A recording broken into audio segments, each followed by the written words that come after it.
20 نومبر 1989 کو منگل کی ایک سہانی صبح تھی۔ اسلامی سال کا پہلا دن تھا، یعنی یکم محرم الحرام۔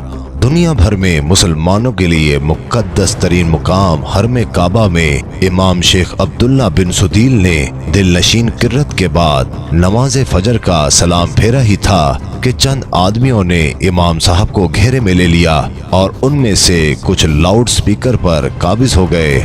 اس وقت حرم شریف میں ہزاروں کے قریب نمازی موجود تھے۔ حرم شریف کے ان حملہ آوروں کا سرگنا 27 سالہ محمد بن عبداللہ قحطانی تھا، جس نے 4 سال تک مکہ یونیورسٹی میں اسلامی قانون کی تعلیم حاصل کی ہوئی تھی۔ اس کا دست راست جہمان بن سیف عتیبہ تھا۔ جہمان کا تعلق ایک بدو قبیلے سے تھا اور سعودی عرب کے معروف عالم دین عبدالعزیز بن باز کی تعلیمات سے انتہائی متاثر تھا۔ اس نے عبدالعزیز باز کی قائم کی ہوئی سلفی جماعت میں شمولیت اختیار کی، جس کا مقصد سعودی عرب میں اسلام کی اصل شکل برقرار رکھنا تھا۔ جہمان کی شدت پسندی وقت کے ساتھ ساتھ بڑھتی چلی گئی تھی، جس کے باعث 1978 میں سعودی حکومت نے کچھ ساتھیوں سمیت حراست میں بھی لیا تھا، مگر رہائی ملنے کے بعد العتیبی کے خیالات میں تبدیلی نہ آئی اور وہ اپنے ساتھیوں کے ساتھ مل کر خانہ کعبہ پر حملہ آور ہو گیا۔ اور 20 نومبر 1979 کا سیاہ ترین دن تھا جب حرم پاک پر حملہ ہوا اور ان لوگوں نے 500 ساتھیوں کے ساتھ خانہ کعبہ میں داخل ہو کر وہاں کے دروازے بند کر دیے اور 1 لاکھ کے قریب نمازیوں کو یرغمال بنا کر مسجد کو اپنے زیر انتظام لے لیا۔ ان لوگوں نے بڑی باریک بینی کے ساتھ پلاننگ کر کے جنازوں کا بحروب بنا کر 4 پائیوں کے ذریعے اسلحے کی بڑی مقدار تہہ خانوں میں جمع کر لی۔ جب تمام تیاریاں مکمل ہو گئیں تو اچانک حرم پاک کے تمام دروازے بند کر دیے، اپنے مسلح افراد کھڑے کر دیے۔ پھر ایک آدمی اٹھا، اس نے عربی میں اعلان کیا کہ مہدی موعود، جس کا نام محمد بن عبداللہ ہے، وہ آ چکا ہے۔ اس کے بعد نام نہاد مہدی نے بھی مائک پر اعلان کیا کہ میں اس نئی صدی کا مہدی ہوں، میرے ہاتھ پر سب بیعت کریں گے۔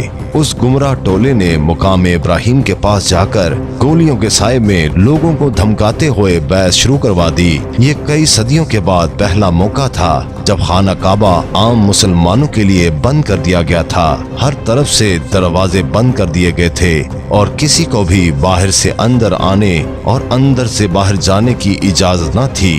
سعودی حکومت نے اس بھیانک واقعے سے نمٹنے کے لیے اپنی فوج بھیجی، لیکن خانہ کعبہ کے تقدس اور کم تربیت یافتہ سعودی فوج نے بغاوت کرنے والوں کے خلاف متاثر کن کارروائی کرنے میں ناکام رہے۔ پھر سعودی حکومت نے اس وقت مواصلاتی نظام بند کر دیا تاکہ اس واقعے کے بارے میں خبر محدود رہے، لیکن وہ اس میں بھی مکمل طور پر کامیاب نہ ہوئے۔ یہ خبر دنیا بھر میں پھیلی کہ اس وقت خانہ کعبہ پر دہشت گردوں کا قبضہ ہے تو مسلمان عالم میں غم و غصے کی لہر دوڑ گئی۔